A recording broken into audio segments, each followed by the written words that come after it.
Bismillahirrahmanirrahim. Assalamu alaikum. Welcome to Perspective. And on today's show, we are going to be spotlighting a very important issue, not only in our community, but society at large.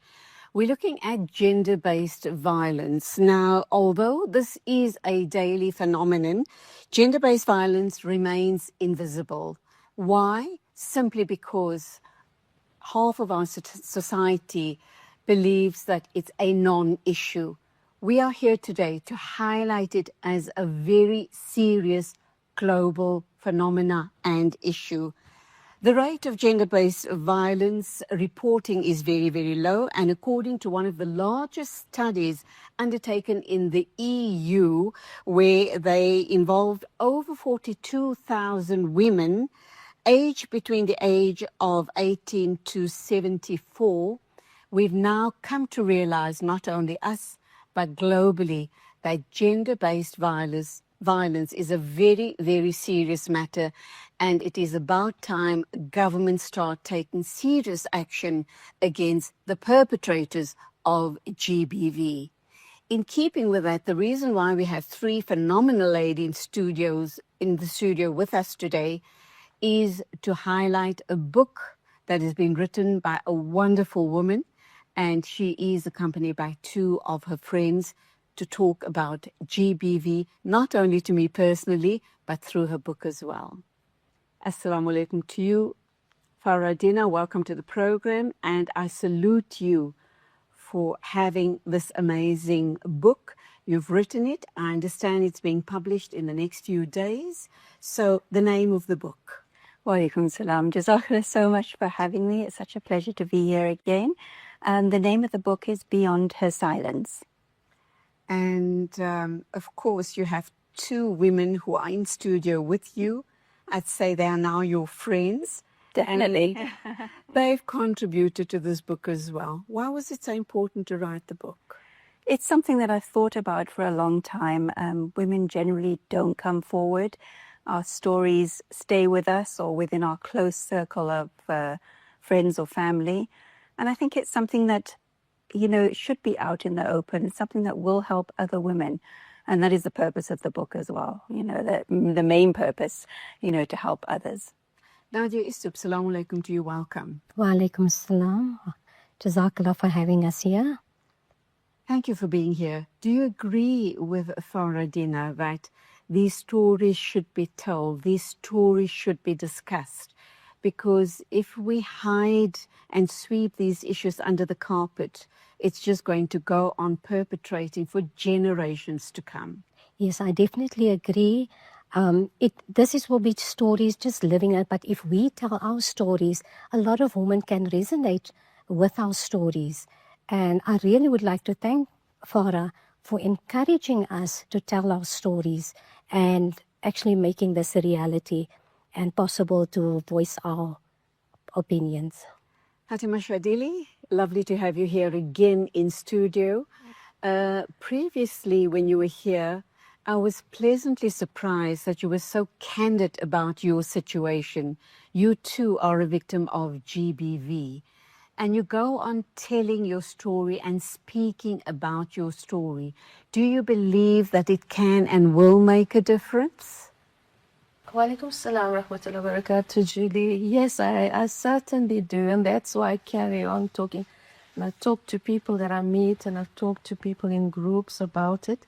Of course, it's going to be so much easier for other people if I start, and I'm not the only one. There are a few women who are prepared to talk about it.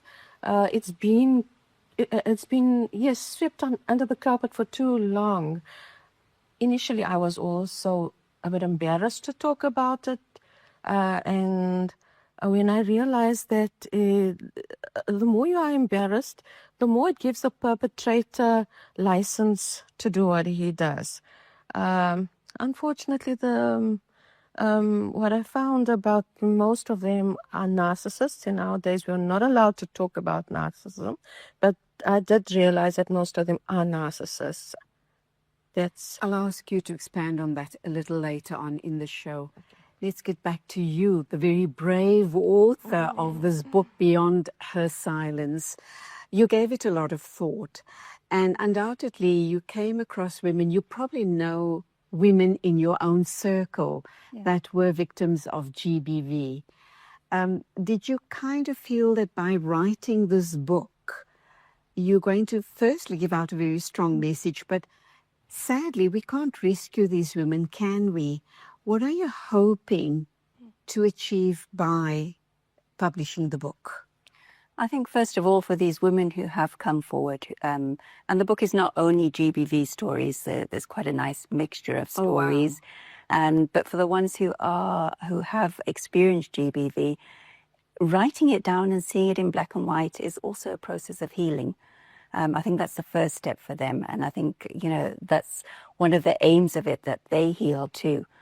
And secondly, I think getting the story out. There's so many women experiencing GBV. So I think it's something that they will read, resonate with, and inshallah it will help them to make decisions that they need to make decisions on, and help them with their healing process. Farah, do you believe that if more women are vocal, that perhaps the numbers will start dropping, that perhaps the men will get a wake-up call and realize that this is not okay? You don't beat up on women in different ways. I mean, not only physical violence, but other forms of violence as well. It's not okay, and you need to change your behavior. Yes, definitely. And it is a little bit of a catch-22, because the woman who is in that situation has to realize it also for herself. You can tell somebody over and over again that you need to get out, you need to speak up, you need to do X, Y, Z, but they have to feel it inside. And some women's journeys take longer than others, but it is a process. But yes, definitely. And very sadly, some women will take their stories to the grave, and that's the reality of the situation. Nadia, you come from an educational background. You've been teaching for many, many years. The realization of GBV stories, and for these stories to be told, was it something that happened in your life recently, or is it something you've been pondering for a very long time? But before you do respond to that, let's hold that thought. I think it's almost time for a break, but very quickly, if you can just touch the surface of that, we'll pick up after the break. Okay, even though my story is not about GBV, it is about a loss that I've experienced. My husband passed away in an accident. But being an educator, I feel from a very young age, it's very important to make our kids aware, especially our females, that it is not okay to be going through abuse like that. And the awareness should be made out to the community at large. I'm sad and sorry to hear about the passing of your husband. Allah give him Jannah, inshallah. How did that impact on you? Because that was not, alhamdulillah, an act of Allah subhanahu wa ta'ala. After he passed away, did the whole GBV issue resonate with you more strongly? And if so, why? As I said, for me, it was about loss. And it is what, as a single parent, I had to raise my kids on my own. And there was a lot of challenges that went with it. Okay, so what I'm hearing is women in an abusive relationship are really alone. They're doing everything on their own. They have to be survivors. And that's what you're saying to me here. After the passing of your husband, you had to survive. Yes. So in a sense, you kind of resonated with what a woman in a GBV relationship feels like, alone and having to do everything on her own. Yes, definitely. Fatima, I found your discussion so interesting the last time around, and you spoke about narcissism. Why did you use that word? What exactly are you trying to say? We know narcissists are arrogant, selfish, bombastic, their way or no way, they right, you're wrong, etc., etc., etc. Okay, I'm a person that that needs to be counseled all the time. I really don't make those decisions for myself. So through counseling, I found that none of my counselors ever mentioned the word narcissist. And it's just recently that this word has popped up, you know. And when I did try to do a little bit of research, and they said they were not allowed to, uh, to judge a person. So that is why they can't call him that. But that's exactly what they are. They're so selfish, self-centered. Everything's me, me, me. And nothing's about you. You just get thrown by the wayside, you know. And for some strange reason, I did stick in that relationship. If I reflect on it, I think it comes from childhood issues.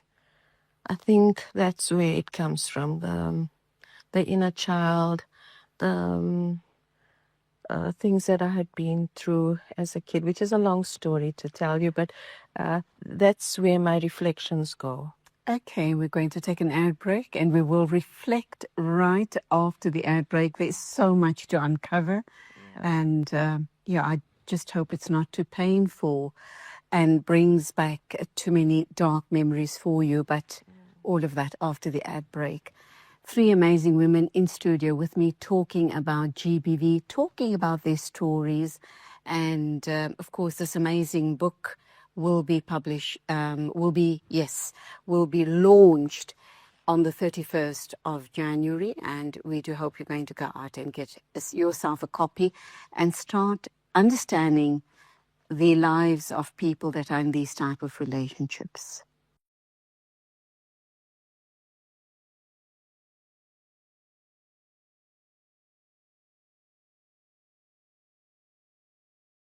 Welcome back. We're talking GBV, and we are aware of the fact that GBV isn't only about physical violence. Now, I want to share some statistics with you, and it is said that 1 in 3 women in the UE have been physically abused since the age of 15. 1 in 2 women in the EU have experienced psychological violence from their partner, and 1 in 8 women have experienced economic violence from their partners. And all of that equals or relates directly to GBV. Farah, in your understanding of GBV and in all the research that has gone into your book, what have you come up with?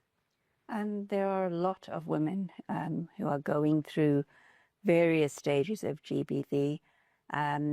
A lot of women who started the process of contributing their stories to this book pulled out at various stages, unfortunately.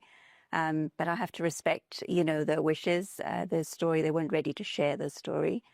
And I'm hoping, inshallah, that they'll come forward maybe for the next edition of this book.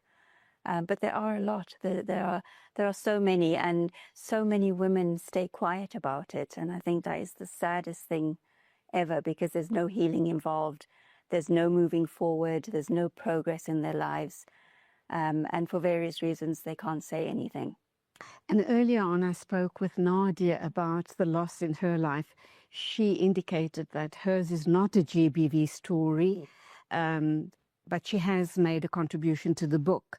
But she spoke about loss, and I added to that, suggesting that women in an abusive relationship does experience a lot of heartbreak, a lot of loneliness, and a lot of loss. But I think more importantly, they're living in constant fear of when is the next blow up going to happen. Yeah. And that is horrifying.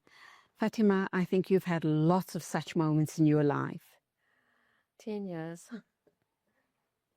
How did you cope? Yes, Julie, I think I followed a pattern. My first ex, the marriage lasted 3 years, but he was also quite narcissistic in his ways.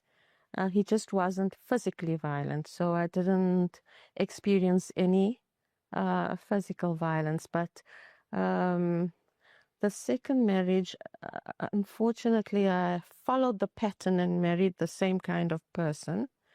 But this one was so extreme. 4 years of heaven.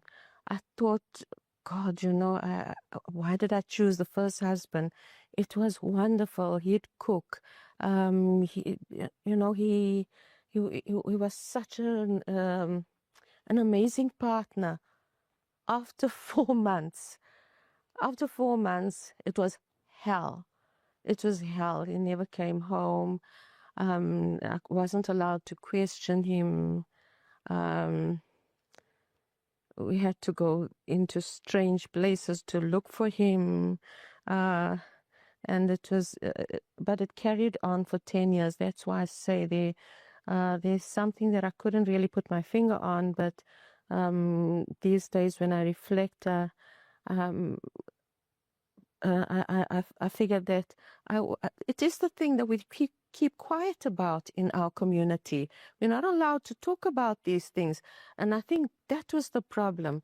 And one day I watched a program on Oprah, and she and Dr. Phil, and it was exactly my story. And that's when I decided, it was 10 years later, and that's when I decided, that's me. So then I stopped and I said, this is where it stops. And I started to pack my boxes. And I told him, I said, I'm leaving. I can't live with you anymore. I've stomached it for 10 years and we'd had 2 kids already. And I said, now I'm leaving. And unfortunately, I never managed to take out a single box. He poured 20 liters of paraffin and burnt my entire house down. So, yeah, I battled for 3 years. I battled getting to grips with it, but, Allah subhanahu wa ta'ala has made me strong. I have to tell you, in that time I worked and I brought up my 2 kids alone. Your kids are young adults. They're young adults now. And have they questioned you regarding going so public with your story? And how do you justify? Because these stories are ugly, and our community particularly would always sweep these stories under the carpet. Mm-hmm. One of the things that we'd hear our mothers and our grandmothers and our aunts saying, you deserve it. You made him do that. Yeah. You provoked him to beat up on you. So the poor woman not only got beaten up by the husband, but the community as well punished her further. So she had secondary punishment going on there as well. How have your kids responded to all of this? Julie, I think the thing I did was I didn't, my counseling was done with counselors. And I didn't turn to anybody who was unprofessional for that kind of advice. Alhamdulillah, I had good medical aid, so I went to really good clinics and I went to good places to get my counseling. So, and I didn't give the kids an opportunity to question me because they were so little, they didn't understand that kind of abuse. Neither did I. I just carried on rolling in this relationship, taking the abuse, taking missing nights, and he didn't pay bills and whatever. I just rolled, and when it came to a stop after 10 years, that was it. I had so much, and I was so full of it, I didn't take any more, and I never took him back. He begged. You took back your life. I took back my life. Alhamdulillah. Alhamdulillah. Nadia, your story is not about GBV. Listening to Fatima sharing a story, and you've also written a piece for the very same book, Beyond Her Silence. Undoubtedly, you've read the book and you've read the other ladies' stories. How does it make you feel about women having lost their power originally and now taking back their power by sharing their stories, or perhaps leaving the relationship? First of all, I think the stages that we all go through, especially with Fatima, going through, I think all of us are now aware of narcissistic behavior, where they loud bomb you, especially when you speak about the first 4 months of your marriage. You know, everything was like all hunky-dory, yes. And then once they've got you, you know, then the abuse started. And like I said, as women, we all now are aware of narcissistic behavior, and it's really difficult to come out of it because they continuously breadcrumbing you and giving you that little bit to carry on, and that's why a lot of women stay in the marriage. You know, they make up for the abusive behavior in maybe little gifts and being loving towards you. And then it's just a cycle that carries on. The pattern keeps repeating itself. Yes. It's like a yo-yoing. Yes. Absolutely. Yeah. Back and forth. And you think you're going to be okay, and you're actually not. And you believe them. And you believe him. You believe him because, as Nadia said, they love bomb you. And then you kind of think it's going to be okay after this time. Yes. I know, have done a lot of research in all of this. How does all of this sit with you? You're not a victim of GBV, alhamdulillah, but you know a lot of people around you that are. Yes. How does it make you feel? Kind of thinking, why don't you take back your power? Knowing that in the past with our mothers and our grandmothers, they were totally economically and otherwise dependent on their husbands, and they had no way out. They had to stick with those marriages. Yeah, and unfortunately, I think back in the day, they had, like you say, they had no choice. But I think this generation, probably my generation, is coming out of that a little bit, and definitely the generations after us are not standing for, you know, any sort of nonsense, or, you know, they speak up. I mean, I have daughters myself, and I've brought them up to be strong, independent women. So, you know, I would like to think that if they were in that situation, they would stand up, or they would definitely tell me, and I would stand up and I would do something about it. But yes, yeah. Okay, very interesting discussion happening in the studio, but by no means is it not hurtful at all. You know, you feel so saddened. It's so, it kinds of weighs down on your heart knowing that this is what's going down in the lives of women globally, not only in our community, but globally. And it's about time we as women took back our power, write these books, share these narratives, and even by just, you know, publishing a book like this, Beyond Her Silence, maybe, just maybe, it's going to give some women the strength, the courage, and the resolve to take back their lives. We'll be back with you in a minute or two.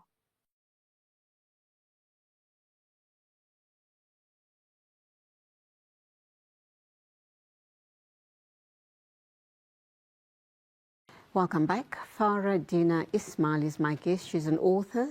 She has collaborated with a few other women to share their stories and put together an anthology called Beyond Her Silence. But it's not all about GBV. There are other stories in the book as well. It is being launched on the 31st of January, and I'm sure it will be available in bookstores. We'll get her to share with us where we could get our hands on this book. But more on GBV, the horrific statistics globally. In this situation, we're talking about statistics in the EU.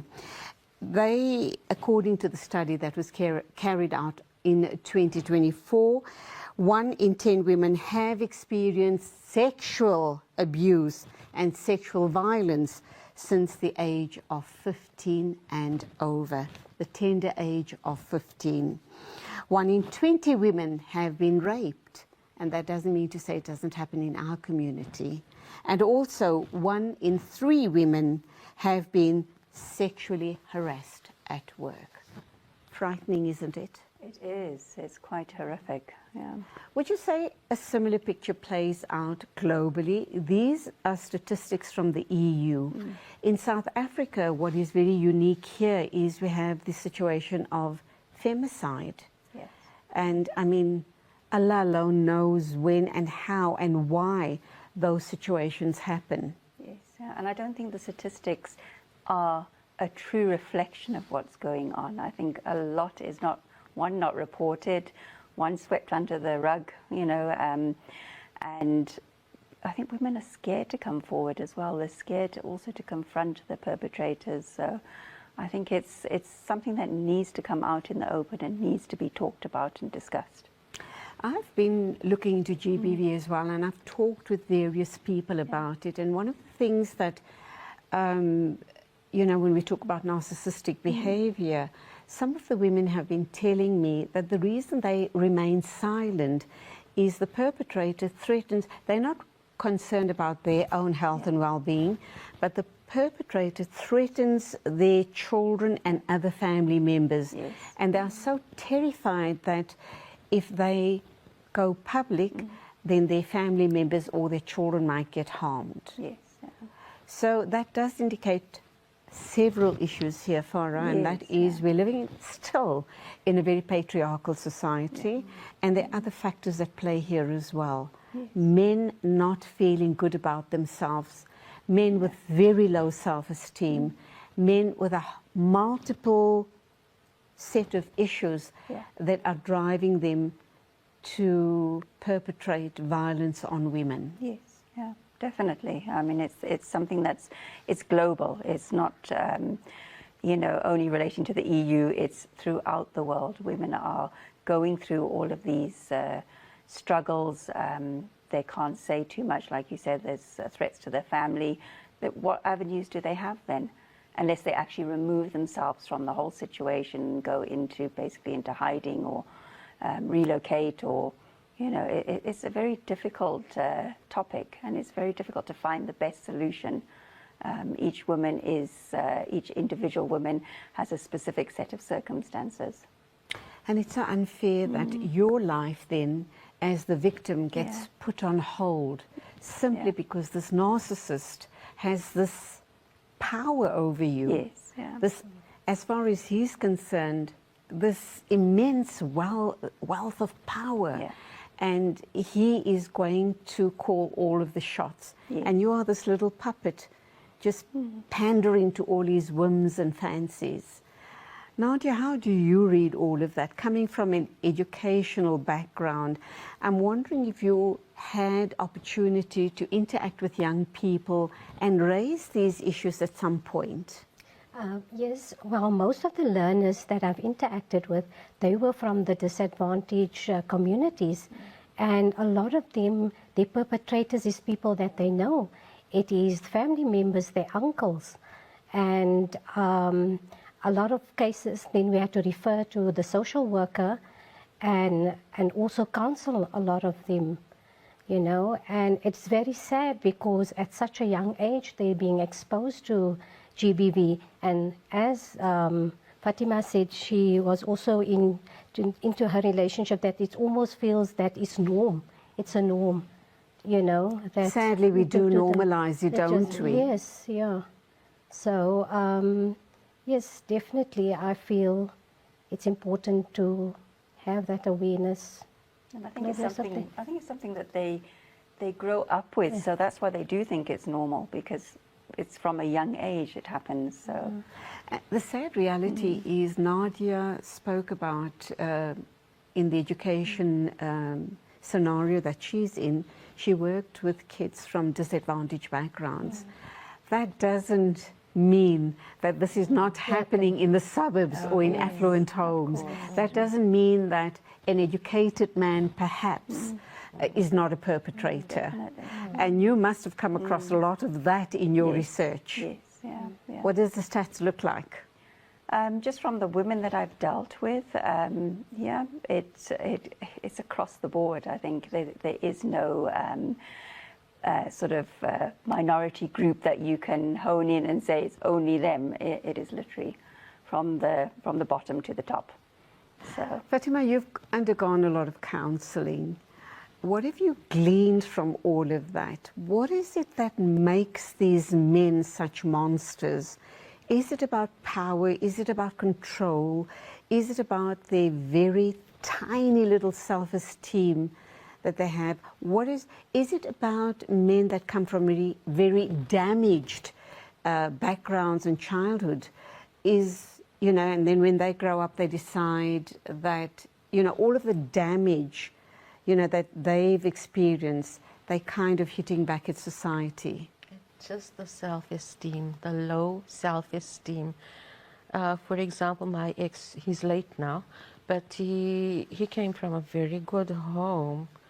He hails from Morocco, and he's a law graduate. They sent him to school, they sent him to college, they took care of him.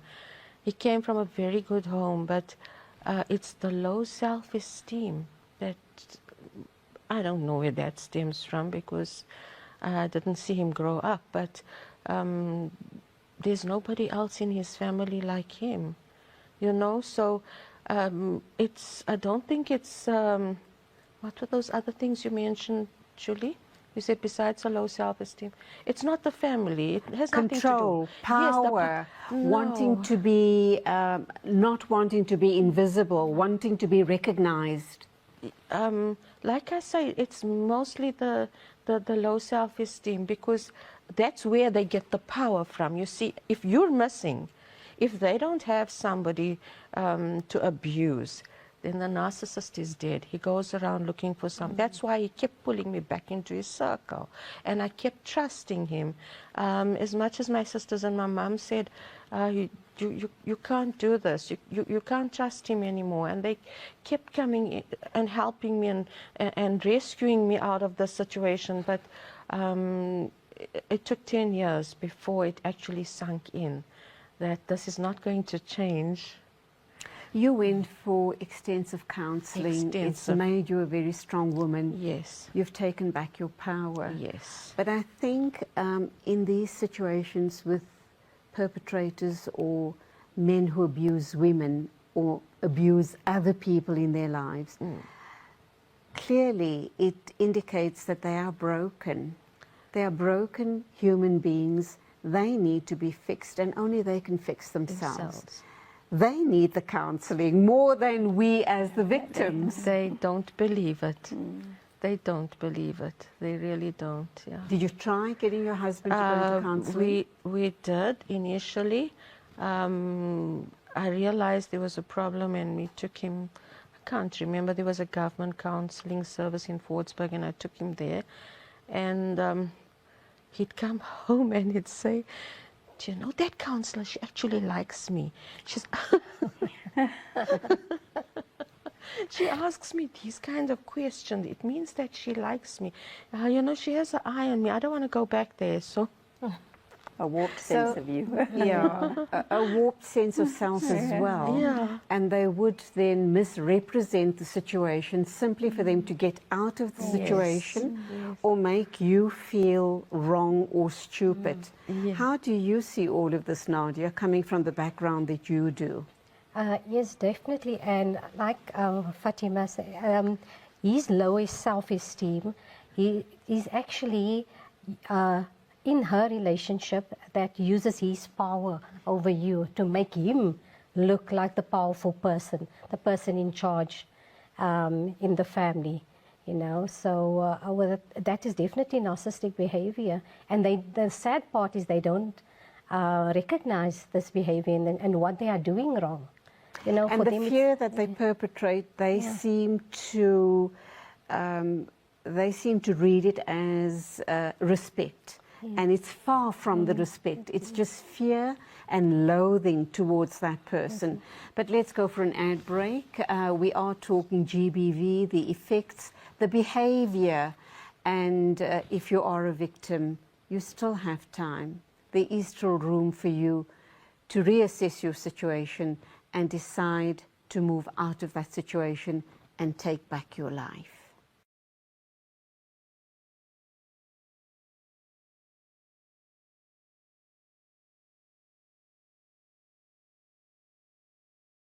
Gender-based violence is a scourge not only in our community, it is a global issue, and I think it's time that women specifically stand up and call it out as loudly as you can.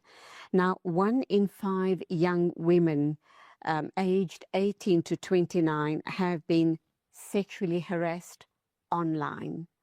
Also, 1 in 5 women have experienced stalking, and 50 women have lose their lives every week due to domestic violence in the EU. And earlier on, I spoke to Farah-Dinah, and we spoke about femicide in South Africa. So as you can see, it's not unique to South Africa. It happens all over the world. So Farah, back to you, your work, your book, your research. It's being obviously launched in a few days' time. How do you feel about it? How those stories on GBV, how strong are they? And do you think it's going to resonate with a lot of women? Oh, yes, I definitely think they will. The book obviously is a combination of stories, not only GBV, but the GBV stories do stand out, and I think they will speak to hopefully lots of women, and inshallah make a difference. That is the whole purpose of the book. I'm very excited about it. We have incredibly brave women that have come forward, not only with the GBV stories, with all the stories, because to tell your story is not always easy. It's taken a lot of persuasion, probably on my part, a lot of nagging to get them all onto paper. And but I think they're incredibly brave women, and I'm just so thrilled that they have come forward.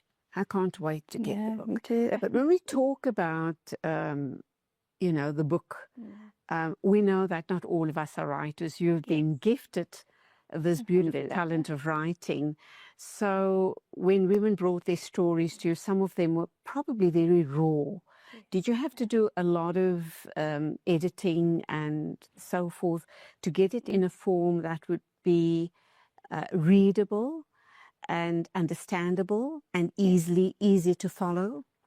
I did do that for some of the women. Some of the women came with the stories already, and I just did grammatical corrections and things like that, or sentence construction. There were a few women where I wrote paragraphs for them or suggested sort of certain edits. But yeah, it's been quite a journey to get it to where it is, and I'm just incredibly proud of it, and I'm proud of all the women that have come forward. Yeah. And so you should be.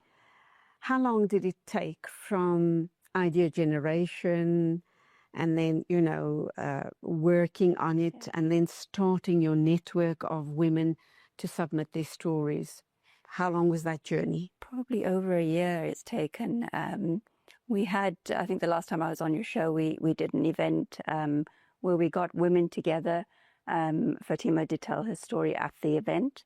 And I think it's something we need to do more regularly, get women in a safe space where they can talk, where other women can listen, where they can have a little bit of a Q&A, offer advice, get some input. And I think that will help women in general. But yeah, it took that long, that amount of time, because there was a lot of editing. Eventually it went to the publisher, who then further edited, proofread, formatted. And then I've done further edits from there. In fact, I've just sent the last lot of edits in. So it's been a process, but alhamdulillah, a good one. This has been a bit of a shift from your poetry and prose and all of that. Yes. Why did you decide to kind of move on to the grittier side of life? It's a book that I've always wanted to do. I've always wanted to do a book of short stories and women's stories. My mother suffered from GBV, so I think that sort of spearheaded it, because obviously I'm writing my original book is my life story, which I haven't yet finished. But I thought this would be a nice way to collect women's stories. I'm all about the healing process, helping wherever I can. And I think it's a book that will resonate with a lot of women. And you, Nadia, what are you hoping to get out of this book? You've shared your story as well. Your story is a story of loss. But what do you hope that not only you, but other women will get out of this book? I would like to tell the women out there that have experienced loss or maybe gone through a divorce that they mustn't be so hard on themselves, and also they do have the inner strength to overcome it. yes, it is a change in your life, but it's not the end. You can make a life for yourself, you know, and also you don't need to have all the answers, you know, take it day by day. And time is definitely a healer. And, you know, there is light at the end of the tunnel. Subhanallah. I'm going to pose a question to you, and I'd like Fatima to respond to it as well. When you approached women to share their stories, was there a fear of being marginalized, being victimized, being being judged, and also society or the community saying to you, how can you wash your dirty linen in public? Yes, of course. And that's why I think at the start of this book, we had probably about 20 women that came forward and wanted to share their story. And slowly over the duration of the year, one by one has dropped out. And we were down to, I think, 10. It's a book of, I think it's 11 stories. One of the authors wrote 2 stories. But yes, and it was because of those reasons. They were scared or not scared, but apprehensive about it's all a question of what people will say, what they will do, what they will think of them. And it is hard to get your story out there if that's your thought process. And they weren't ready. But I'm hoping, inshallah, they will come back and they'll look at this amazing book of women who have come forward and shared their stories. And they'll want to share theirs as well. Which tells me, even though you haven't launched yet, you're working on a part 2 already. I am. I see it as one of many, because I think I think it's so therapeutic to be able to tell your story. I mean, a lot of the stories in this book are anonymous.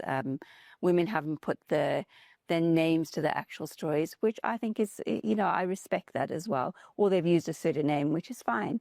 I don't mind that at all. It's the story that needs to get out. I respect their privacy, but I think it will encourage other women to come forward and want to share their stories. Inshallah. And collectively, we can make a difference. Yes. Yeah. I think if more people and more women shared their stories, maybe, just maybe, it will give these narcissistic men a wake-up call. Fatima, you were very, very brave. You have been speaking very openly about your situation of abuse. At any time, were you ever confronted and told that you were the cause of everything that went wrong in your life? Were you blamed? Because in a patriarchal society, women always take the blame for something that goes wrong in the family circle. Julie, I think I've been so fortunate. Nobody ever pointed a finger at me. People listened. I think they actually got a shock about me speaking out, but I didn't want anybody else to be in that situation that I was. Yes, in that 10-year period I was, I wouldn't dare do it. You know, I probably would have been bashed to death then. But when I came out of it, I think that strength and that, yes, it took me 3 years. I went into depression and I had to deal with myself. But after those 3 years, when I came out of it, you know, I had so much strength and I said, wow, did I go through all that? I'm out of it. I'm free. And then I started talking. I spoke to the newspaper. I spoke on the radio. And I wasn't scared to talk about it anymore. All that fear that I had, you know, had left because I lived in complete fear for those 10 years. I can't explain to you the type of fear. I grew up so freely, you know. We spoke openly at home and we didn't have this problem. But that 10-year marriage really caused so much fear. I can't tell you. That's why I say the counseling is really, really important. And I'm out of that fear completely. And I hope that women listening will take a bit of strength from me as well and talk about it and fight this abuse. It really is abuse at its height. At the time when you walked out of the marriage, when you decided you're taking back your life, Yes. your ex-husband was still alive. Yes, he was Did he alive. ever confront you and say to you, how can you go about talking about him? No, he didn't. I think he knew it was the truth. He knew. He never ever confronted me about it, and neither did my family. They knew what I had been through. And alhamdulillah, you've moved on. Yes. We've got about a minute and a half to wrap up time. I'll give you a minute or two to talk very quickly about your book, why women should read it. They need to read it. There's such a lovely mix of stories in there. And I think every woman can derive some kind of benefit from one of those stories. Inshallah. And a lot of it we are going through, collectively as women, we are going through a lot of those experiences. Where can we buy the book and what does it cost? The book will be available at the book launch, which is on the 31st of January at Barefoot Space in Westdean. The book is 220 Rand at the book launch. It will be on Amazon and in bookstores thereafter. Thank you so much for being brave enough to pester the women to share their stories. Final word from you, Nadia. My final word is I really want to thank Farah for encouraging us and making our voices heard and for editing and making this a reality. We really appreciate it. You're welcome. It's my pleasure. And thank you, Fatima, for being so brave, for sharing your story with us for the second time here. May your story continue touching the lives of other women. Thank you all for being so very brave, for coming in and sharing. I feel very empowered, alhamdulillah. Please do go out and buy the book, Beyond Her Silence. And I think you need to understand what's going down in the community.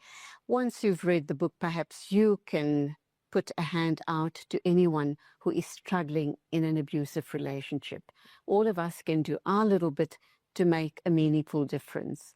Time for wrapping up. I do hope you've enjoyed the show. I commend my amazing guests here. Until the next time, as always, Assalamu alaikum and Khuda Hafiz.